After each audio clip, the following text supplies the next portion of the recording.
Stacy. All right. So I was hoping to have a nice small room so we could dig into individual experiments. So especially if you have an experiment running that you'd like to talk about, I want this to be a fairly tactical session, so please come slightly closer, especially have a real example that you'd like to talk about today. All right, so first of all, are you guys engineers or all Scrum Masters? How many engineers do we have? Do we have any designers in the house? None. Oh, yes, one. Nice, cool. Engineer and designer. And everybody else is a Scrum Master or coach of some type? Okay, sounds cool. And you're all here to talk about experiments, right? Yes? Okay, you're in the right session. So with your permission, I'm going to skip all the what is lean and how does it relate to Agile, if that's all right with you guys. Yes? Okay? All right. One more ground rule, though. Because this is a relatively short session, please do not save your questions to the end. Okay, so my job is to get up here and to tell you the truth from what I've seen, my experiences, what works, what doesn't work, typical patterns and anti-patterns that produce results or detract from results. Your job here is to call me out on any bullshit I might spout. Okay? So your job is to disagree with me. And I know, yes, I know David can handle that. Okay, agreed? Yes? Okay, good. So talking about designing and measuring experiments. In this context, we're talking about experiments, not necessarily research, but I'll go into the difference between those two things a little bit later. My name is Tristan Kromer. You are welcome to contact me anytime for anything. This is my professional identity. This is my more schlocky identity, which I like to blog and spout whatever I'm finding on the internet. Grasshopper herder, yes. There's a true story about that. I actually perform that job on a daily basis. This is the mandatory NASCAR slide of logos. Okay, let's just skip that. So what I do on a day-to-day basis is I generally work directly with Agile teams and try and Agile teams, Lean teams, innovation teams, and try and understand what are their blockers, what are their obstacles, what things are slowing down innovation in the enterprise or in the startup team or in the ecosystem. I often work with larger governments trying to figure out what's slowing down startups in their environment. And try and take that learning back to the higher level of the organization and say, how can we systemically change things? But for today, I just want to talk about experiments. And let's start with the question that I wrote in the description of this. What is an MVP and how does that relate to an experiment? So what's an MVP? Minimum viable product. That is what it stands for, but that is not what it means. So what does it mean? What is it? It's what? Most valuable player. That is a much cooler definition. Minimally testable experiment. I like that definition more. That's certainly not what a lot of people mean by it. They often mean something like this, right? You guys have seen something like this? So this is Grocket's original MVP. So this is a landing page or smoke test, it's sometimes called. It is something that presents a value proposition. In this case, it says, notify me when LSAT games become available. The value proposition is what? What's an LSAT? Wow, nobody here had to take that test ever. Okay, LSAT is like the GMAT for law school, exactly. Okay. I had a lot of friends who went on to law school, so we would always, in solidarity, take the LSAT with them for fun, which is really fun for a philosophy major. So LSAT, lawyer test, is what? Boring, hard? Okay, fun for you. LSAT games is fun, right? So the value proposition here is take something that's extremely boring, make it fun, and in exchange for that value proposition, somebody's going to give their email or their name and perhaps a reason. And that is supposed to give us some proof that people want that value proposition. So that's the name of the game of the smoke test. We present a value proposition and see if somebody's going to pay for it in some way. In this case, with just a small token of their appreciation, some data. Okay, not necessarily cash, but it could be data, could be time, or it could be actual cash. Here's another version of that. This is somewhat different. So this is a change.org page, but let's assume this is the first change.org page. What's the difference between this and the last page? It's got some what? Content? Okay, that's true, but it has a clear value proposition, right? And it's asking for the same basic functionality. Our value proposition is that, well, we'll ask that later, but we have something here which we're supposed to sign up in exchange for and give the same sort of level of detail. Okay. Pardon me? More engaging, that's certainly true. But there's a distinct difference between this and this. Ooh, that was interesting. Tell me more. That was one is receiving, one is delivering. Which is which? Okay. Yes, you're participating in the petition. So this is in some way delivering value to you, because the value proposition of this is not that, whoa, goodness.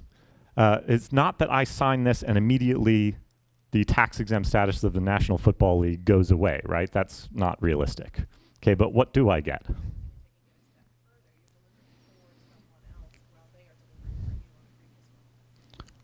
This is a promise that we'll deliver. This actually delivers something to the person that signs up. Like, let's think about this as like Save the Whales. Okay. By signing Save the Whales, how do I feel? Feel good, right? Yeah, we were talking about being and doing before. This makes me feel like I'm being a good person, right? If I save the whales or stand up for something I believe in. So I actually get the value proposition for this. So this is actually more of an MVP for me. This is an experiment, right? This delivers no value to anybody. Like, in terms of minimum viable product, this is not a viable product. Nobody is going to actually pay for this or retain on this product because it's not doing anything yet. It's not delivering any value to the customer. So that's the primary difference here. So in this case, we're talking about experiments. I want to show you, I'm going to try and show you a few real experiments. I will show you one that I've had to redact some things from, but this is a real experiment somebody did, so you can see some of the problems with this. So here's another smoke test. This is a smoke test from a company called Yokudo. Same basic functionality again. You come to this landing page, you enter your email address here. It says join Yokudo, enter your email below for early access. The experiment that the people ran in this case was an ABC test. There are 3 versions of this page. This is version 1. This is version 2. This is version 3. Which do you think performed better? Which one? This one? It is a little creepy to me, but Ashley Madison. Okay, yeah, I can see that.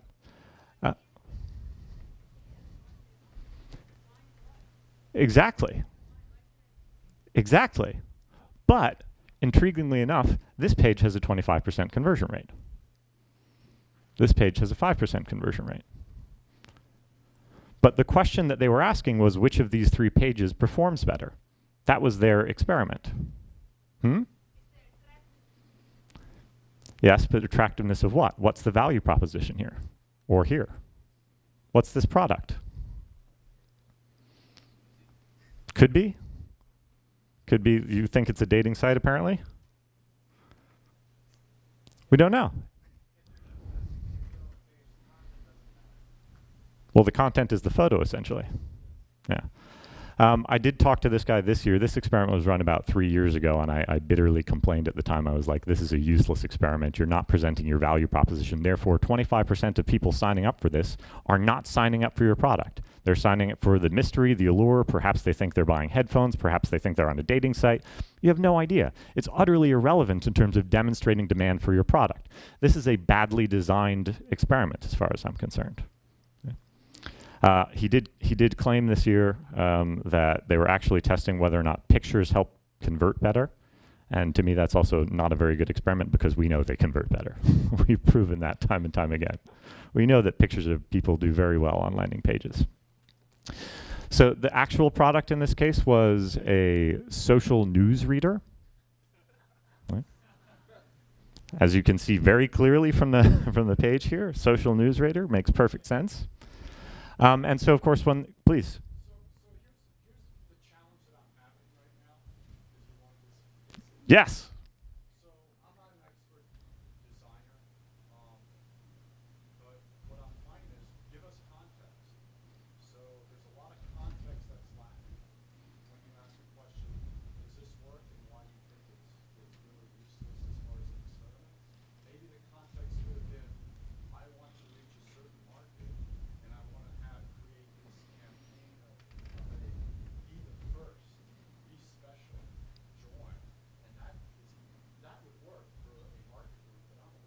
Yes, but the question you're asking is exactly right, though. Like, what is the context? What are we trying to learn?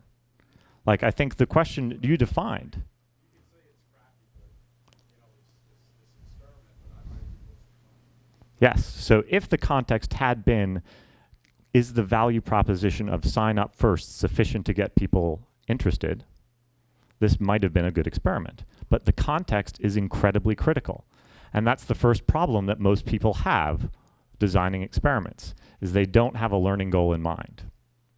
Or in the language that you just used, the context in which the experiment is being performed is unclear or completely undefined. And without that, we can't actually learn anything. Okay, so in Agile terms, the Agile Manifesto demands that we create value, yes. Lean startup, we don't know what the value is. Okay, so our job in Lean, so the job in Agile is still to produce a product of some type, yes? To produce that value. Lean startup, the product that we're producing is a business model, and a business model is composed of bricks of knowledge. Okay, so we're attempting to produce knowledge via experimentation and research. So if we're not producing knowledge, then we're essentially failing at designing our experiments or designing our research.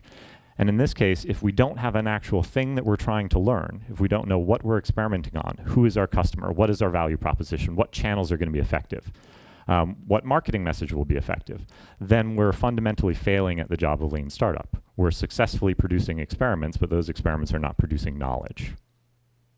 So thank you, that is perfect. So that's mistake number one. Here's another experiment. Again, this is a real experiment.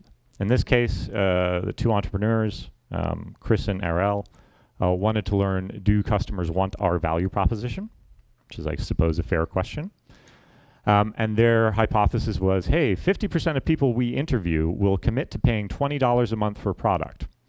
I'm bastardizing this, so Chris and Ariel will complain bitterly later, but their plan to test this hypothesis was to go out door to door in San Francisco, okay, to small and medium-sized businesses and pitch their value proposition and see who says yes. In this case, their product was called Centrally, and it was essentially an about.me for small and medium-sized businesses. So give us $20 a month, you will have in 5 to 10 minutes, you will have your own web page with a little e-commerce store and like that. Good idea? I actually thought it was a great idea at the time. I was totally like, yes. So they go door to door and do this. So what do you guys think so far? Is this a well-defined experiment or no? I see people shaking their heads. Why not? Talk is cheap. Just saying you give up $20 doesn't mean you actually do it. So you don't really know what value people are really willing to. Okay, that's absolutely true. People can say yes but not give it. So we should perhaps modify it and say, let's ask for the $20.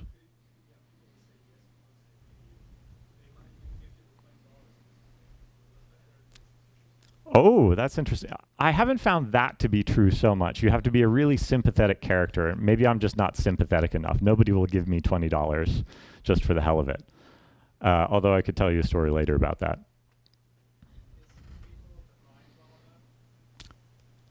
Yes. That's the one that pains me the most. There are actually quite a number of things here, but who are these people? Okay. Is this a clear hypothesis? Like, no, this is actually a really poorly defined hypothesis. But this is very typical. And you go into any coffee shop in San Francisco or Silicon Valley at all, and you just listen to the conversations, and you'll hear these things, these random statements like, hey, my hypothesis is that my business will succeed. Right? And I'm going to test that by building a product for a year and seeing if anybody buys it. That's not a very good idea. So common mistake number two, the most common thing that I find teams struggle with is that they basically assume the hypothesis is actually a hypothesis. It's generally poorly written. It's generally just a set of assumptions that they've lumped together and put a random metric on, like 50% of people we'll interview will do this. So Chris and Ariel actually did this. They went out. So first of all, they made the first step, right, which is they had some sort of testing mechanism to tell them that something was wrong. So they went out and they went door to door and they pitched for months. Okay, they refused to write a line of code until they had somebody paying for that product. Okay, so that's good. So they go out and they're pitching, and every week they come back and people are saying like, do you want About.me for your small and medium-sized business? And they'd say no. And she'd say no, no, no, no, no. And being incredibly stubborn, they keep doing this for weeks and weeks and weeks. They're interviewing like 100 people. So they are getting out of the building. And then finally one day, Chris gets fed up and somebody says, I say, do you want this? And she says, no, you're supposed to say no. Nobody wants the thing. So you say no. And then Chris asks the most important question, right? Why? Right? Didn't ask that for like 2 months. Turns out the store owner in this case was on Facebook. He's like, well, why are you on Facebook? Like, don't you have more important things to do, like run your business? Well, I'm running my business on Facebook. I have a system that gives me an instant web page for my business in 5 minutes. It is called Facebook. And Chris goes, but you can't sell on Facebook. There's no e-commerce solution. This was a few years ago. Well, what I do is I post a picture of my product into my feed, and then I say, if you want this product, please post your email address in the comments section, and I will send you an invoice. Okay. How many people here would do that? No? No one? Do you think that other people would do that? No? This turns out to be an awesome way to sell things. And Chris also doesn't believe that this is possible, thinks it's an incredibly bad idea. Nobody's going to put their email address into the public comment section of a Facebook thing. It's a great way to get spam. And so he ignores that person and just goes on and keeps talking to people and keeps pitching and keeps changing his pitch every single time, trying to see like, well, our vocabulary is clearly wrong. And he eventually finds another person who's doing the exact same thing on Facebook, and another person, and another person. And it turns out this is an incredibly good way to sell things. And there are people doing millions of dollars of transactions per year just by posting their email address into the public comments section of Facebook and saying, yes, I want that thing, send me an invoice. And now their company is called, what's it called? Soldsy. And they are covered in a lot of things. They were funded by 500 startups, and now they're mostly selling things on Instagram. But they do tens of millions of dollars in transactions. Yeah. Now, bringing it back to this point, they were asking, in some cases, the wrong question. They thought they had a clear hypothesis they could test, but as somebody pointed out, it wasn't a very good hypothesis. Who is people in this case?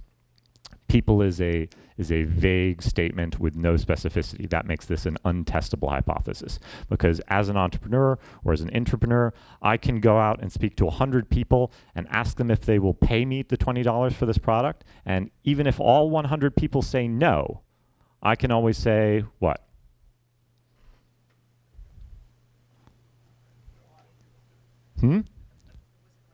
Wasn't the right people, right? That's the always excuse. You're much more likely to be able to help me with this. So the niche to win strategy, right? So you go really narrow and try to solve something very specific for a specific customer segment. I have other people argue with me on that and say we need to go broad and test everybody, so people, and then see who wants it, and then narrow in on.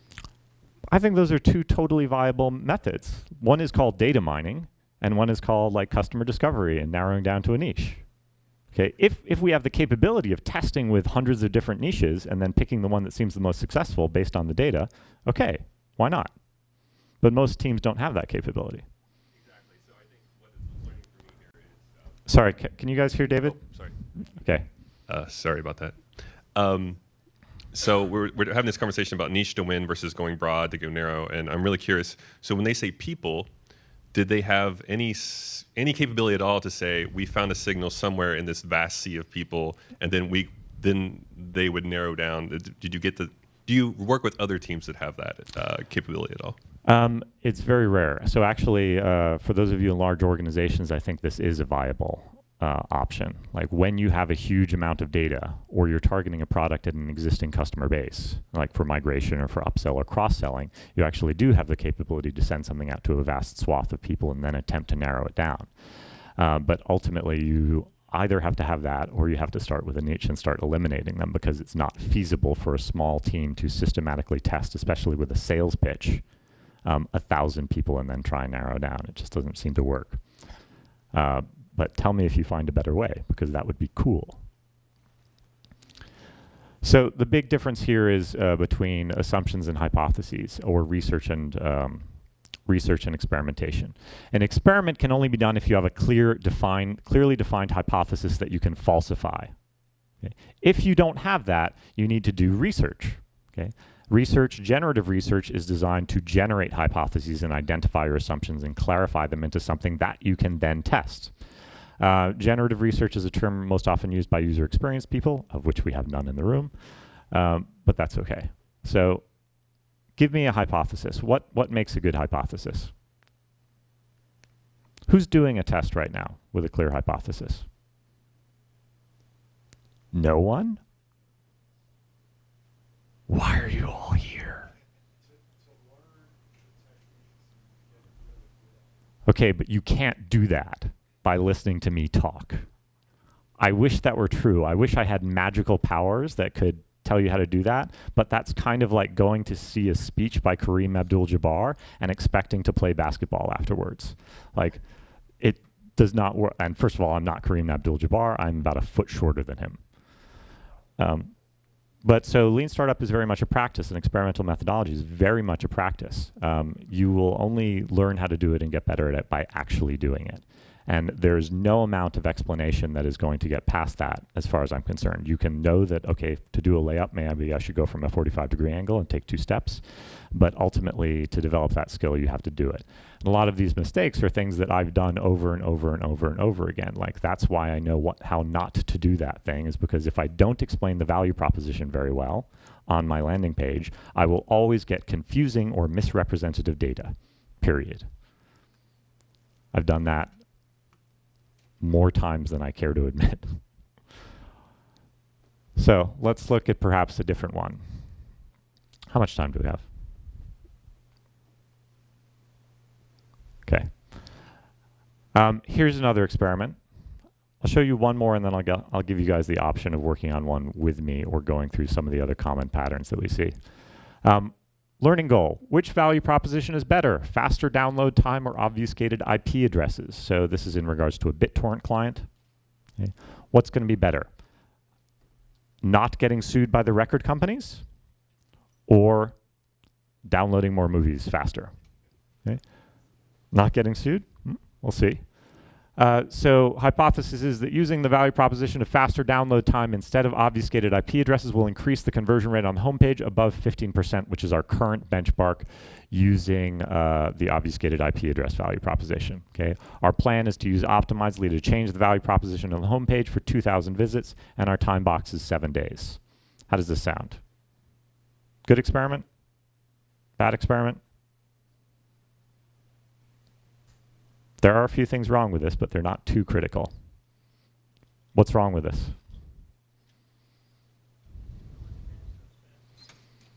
Good question. In this case, it's just faster. Oh, that's a good one. Might be too premature, but you might have statistical significance on that one, but you're too smart for me. That is one of the big problems with this one. So the result actually was 16%, a win, which most people would say, yes, congratulations, you have succeeded, right?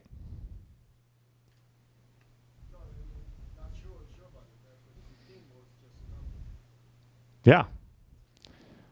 So here's an issue. So let's look at the statistical significance. If we punch this into any one, or common mistake is measuring, misreading, and miscalculating the metric. If we look at the confidence interval of this, the margin of error, with even a basic sample size margin of error calculator, we're going to get a confidence interval of 1.6.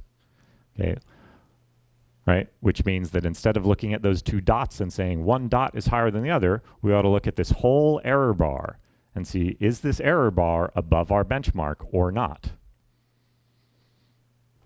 Right? Very common error. Misreading metrics is also not just relevant for quantitative data, for qualitative data as well. We've recently discovered that if you put 20 different master UX researchers in front of a video of users using the product, they will completely disagree on the interpretation of those results. almost every time. Bless you. So let's narrow down the margin of error. Okay, let's send 6,000 people to this landing page. Are you sold now? Better? Right? Confidence interval 0.93. So version B is the winner now, right?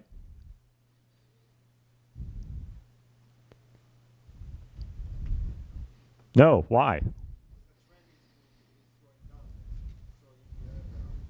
Doesn't actually, you may end up the same or below the threshold. I would go for the more basic thing. Like, why do we have a bar on the right-hand side and no bar on the left-hand side? What's the margin of error on the other one? Okay, still not overlapping. But these are the type of experiments that are being presented again and again and again with this certainty because we have quantitative data, because we have data, but no ability to interpret it correctly. And even if we got this bar above, then does anybody here know statistics theory? A little bit. So the confidence interval that I punched in there was 95%. Okay, that means 1 out of 20 times this is going to be wrong. Means at least 5 out of every 100 experiments is going to fail, or 1 out of 20. It's not great. So these are some of the issues that we encounter. These are just 3 of them. There are actually a ton more. What I find is that everybody has certain biases. There are some biases that are common to all human beings, like confirmation bias. Confirmation bias is the reason that Republicans watch Fox News and Democrats watch MSNBC. Like, we like to hear things that we agree with. Okay, that's a normal human behavior. It's very difficult to get away from that. We have selection bias. Selection bias is the reason that we think all entrepreneurs must be like Steve Jobs. Okay? All the entrepreneur stories you hear about are brilliant people working in their basement alone as individual geniuses, right? Okay, that's because the media selects those stories. Okay, they're more interesting. We remember those stories more. Okay, we're selecting which data to use from, which is a problem with qualitative data, right? So let me pause there for a second and say, do you guys want me to run through the most common mistakes I see? Okay. Or would you like to take a step back and look at, well, we don't have any people actually running experiments here at all. Is nobody running here a real experiment? All right. So run through these. Okay. We went through number 1, not having a learning goal. If you don't have a learning goal, you generally tend to learn nothing. Okay. Common mistake number 2, assuming the hypothesis is a hypothesis. Okay, just like Solzy, okay, in that case, ran what is a kind of smoke test. They went out and presented the value proposition to different vendors and asked for something in return, in that case, money. Same thing as the landing page, which presented a value proposition and asked you to sign up for data. Okay. They did that again and again and again for 2 months until they asked the question, why? Okay. So the first thing is a smoke test. Asking why is customer discovery. Okay, start listening to the customer and understanding what pain points they're doing. Okay. If they'd understood that they didn't have a clear hypothesis, they could have started by asking why. What are you doing? What sort of things are you doing to market your business? Do you have an online presence? How are you solving that problem right now? That's a different experimental method based on the fact that they didn't have a clear hypothesis. So if you know if you have a clear hypothesis or not, and you know what your learning goal is, you can actually choose the experimental method that will get you results. If you don't know those 2 things, you're very likely to do something like A/B test random landing pages. Okay? Those 2 things are the biggest problems and the consistent problems that I see again and again and again. Common mistake number 3, we already talked about. Common mistake number 4, failure to define failure. This is one of my favorite. So very often teams will engage in an experiment without actually defining something which will make them stop doing whatever they're doing. So we're going to put up a landing page, and we're looking for our conversion rate to be 20%. Okay, and the result is 19%. Should we keep going? You say no, that's good. That's great for you. Most people would say, well, yeah, close enough, right? 18%. Maybe. 15%. Most entrepreneurs would definitely keep going. 10%, 5%, maybe 1%. Like, somebody likes it, right? And especially if you're inside a company, like don't think just because you're inside a large company you don't have that bias. It's even worse inside a company because your job is to make that product succeed. So you're going to report that 1% is awesome. Last week we had 0%, now we have 1%. Progress. Oh yeah, or change it to just like 697 visits or something like that. Put up the vanity metric. So without defining failure, we can't actually have any sort of stop condition. In science, we always look to invalidate hypotheses, not validate them. That means defining a fail condition. Actually, the fifth thing I always look for is a good plan to execute the experiment. Okay? Actually, most people seem to do that one right as far as I'm concerned. Like once they actually define the goal of the experiment, they get this part right. So generally no problems there. Next thing is actually something Agile teams should be very familiar with, feature creep, right? So when we're doing experiments, you can still do them in Agile format. It's just that instead of doing test-driven development, we're doing hypothesis-driven development. So we have an experiment and we run it for 1 week and we want to get 2,000 visits to this landing page to see if somebody's going to engage with a new feature, and we didn't get 1,000 visits. So experiment keeps running, right, for another week or 2 weeks or 3 weeks. Or the result wasn't quite what we wanted, but hey, it was only a 95% confidence interval. Let's try and get more sample size and run that for longer. Feature creep on the experiment.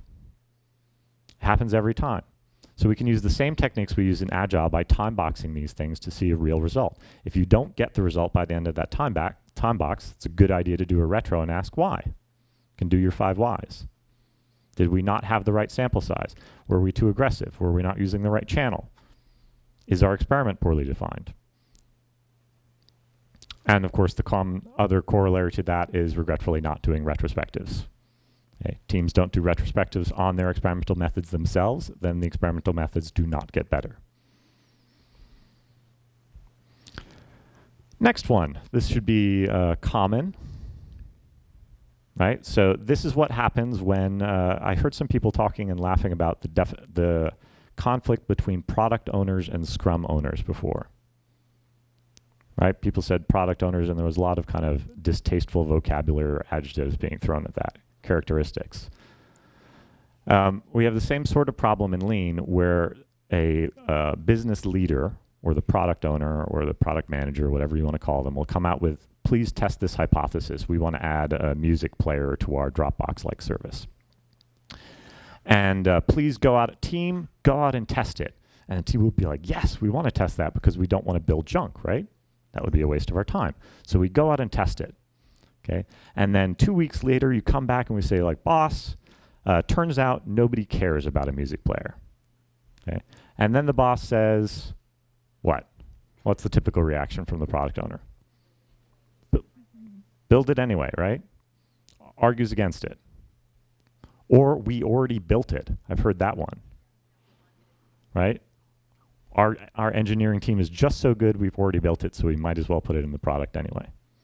Or my favorite, we have to build it anyway because of strategic reasons. Has anybody ever heard that phrase?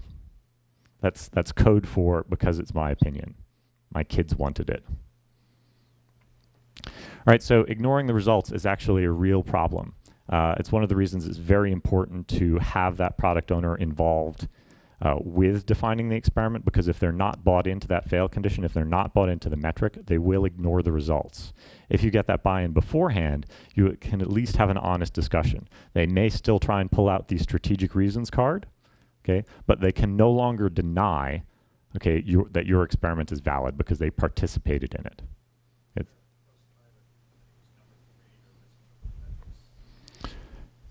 Yes, this is more deliberate though.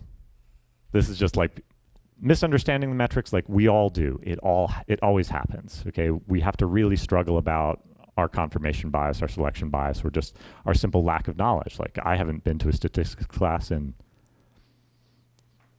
25 years, something like that, 20 or a couple weeks, about the same. For statistics, it is. So I actually have to go look up the Wikipedia page almost every time I run that to make sure I'm doing it right. But this is kind of a willful thing.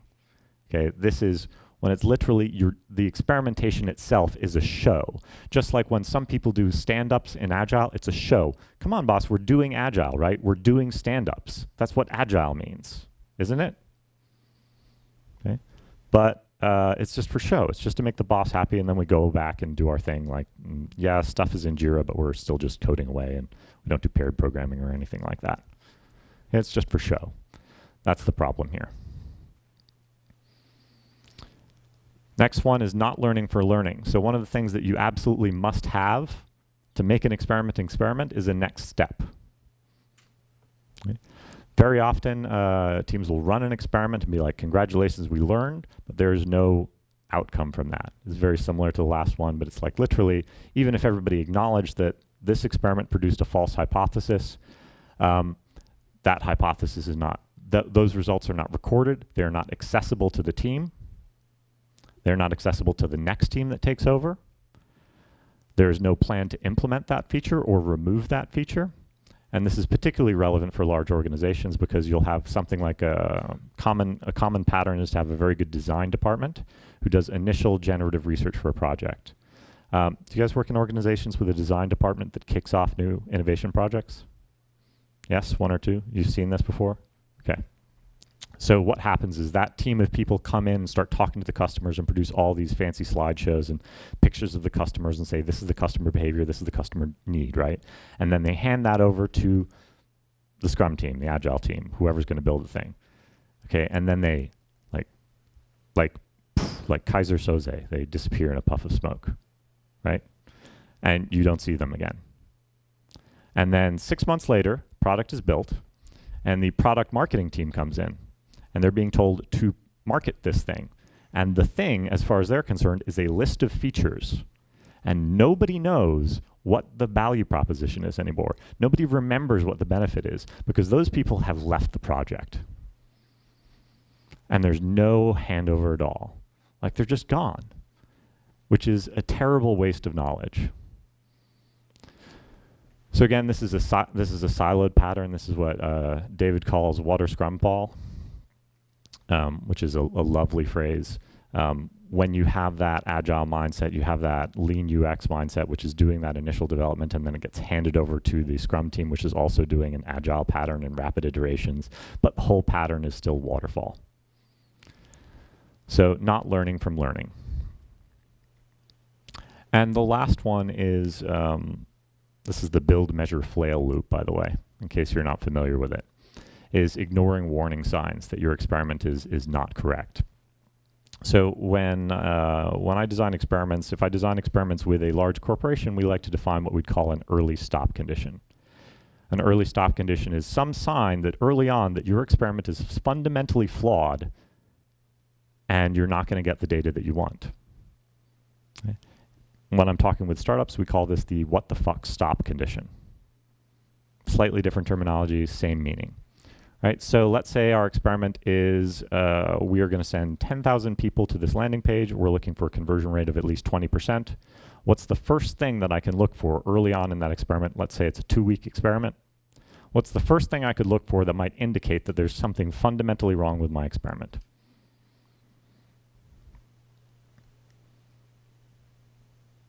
Take a guess. Number of page visits? Tell me more. Oh, great. Okay. If you'll even get to the right sample size. I like that one. That's great. Let's say that that's a perfect. That could be a very good early stop condition. Let's say in the first day we do have 1,000 visits. Things are looking good. What's the next most likely thing that's going to happen? It would taper down. The number of visits. Okay, that's possible. Let's say that's not the issue and it's tapering up and it looks pretty good. What if the conversion rate in that first day after your first 1,000 visits is 0%? Okay, just absolutely 0. where's my statistical significance guy? What's the margin? What's the margin of error on 0 out of 1,000?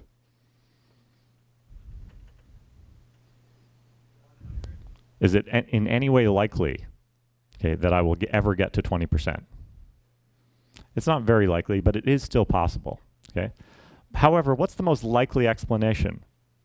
What's the most likely explanation for a 0% conversion rate after 1 day with 1,000 visits? How? Yes, that is exactly the reason. Somebody forgot to install analytics, okay? Or analytics is broken. And this happens time and time again to an unbelievable degree, that just something broke. One of the last tests I ran, again, at a very large corporation, perfectly sane, smart people who had done this sort of thing before.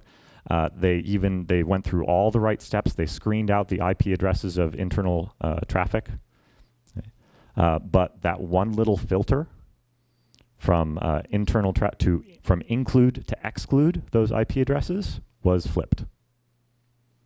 Okay, that's it. Experiment broken. So the early stop condition, or the what the fuck stop condition, is basically to prevent that.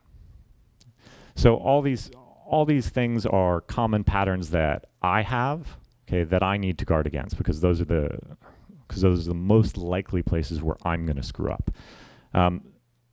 They may be different things in your organization. I am very against dogma. I'm very against templates in general. Okay, but you can make a template for yourself. Okay? I know where I screw up, so I have to list my hypothesis. I have to make sure that I have a metric. I have to make sure that I have a fail condition, make sure I have a plan, a time box, results, next step, stop condition. Other organizations I've found might be very good at this thing. The template that Alistair Kroll and Ben Yoskowitz suggests is really just like one big hypothesis statement which has a metric bundled into it. If you're really awesome at this and you can do that, cool, go for it. Most likely you have some combination of those errors that might behoove you to ask additional questions. You might have other issues in your organization. You might have does anybody here have a GRC department? Governance, risk, and compliance. People that come and tell you to not do things. Okay, we all have that, right? They're called the legal department or the branding department or whatever they are. People who come and tell us to stop. Sometimes it behooves us to actually include that in our process, depending on the size of your organization. If you don't have something like what Intuit has a rule that I believe if you are experimenting with less than 100 people, you don't need to ask for permission, right? Yeah, they have a guideline they've already worked out with legal, so they don't have to go through that every single time. But if you have not done that in your organization, if you're just starting on this sort of thing, you might want to have an additional thing on your template that says, did you get sign off from legal? Did you get sign off from branding? Okay, because otherwise your experiment may fail, not because of any reason that you've done, but just because the organization isn't ready for that sort of behavior. They're not ready to take the risks of rapid experimentation with a live customer base. That can be very, very dangerous. I don't think I'm going to go into this too much. I will say that one of the challenges again that I've always had is understanding, based on my learning goal, what type of experimental method will be better. Whether I can use a smoke test or customer discovery or concierge test or Wizard of Oz test. It's a problem I've seen again and again and again. So I'm working with 40 other people. We're doing a Creative Commons project to list out all those methodologies and to link them specifically to what questions will this help answer. Will this help you understand your customer segment or your channel or your product features or validate a particular usability issue? What are all those different methodologies, including like co-creation with your clients? What are all those different methodologies and when are they used for? So we're all participating in that project together. A lot of people are just coming in and volunteering one thing that's worked for them. And we're making this freely available for anybody to use as a Creative Commons project. If you're interested in that, if you have something to contribute to that or you'd like access to that, please feel free to just tweet me or email me. Oh, here's the big list. But you can download it here. It is a very iterative project. We're writing a book in 2-week increments. So it's kind of sloppy right now, but it's awesome that way. It's like trying to organize 40 musicians simultaneously to improvise giant steps. But you can download it here, or you can just tweet me and I will send you a link or a copy. And that's all I have for right now. So, please. Probably not there, but I'll send it to you in some form or manner. I'll put it on SlideShare if you'd like, or I'll send it to Stacy and Stacy can send it out. Okay. Other questions? It's easy, right? No problem. Okay, thank you very much. Let's all go get lunch.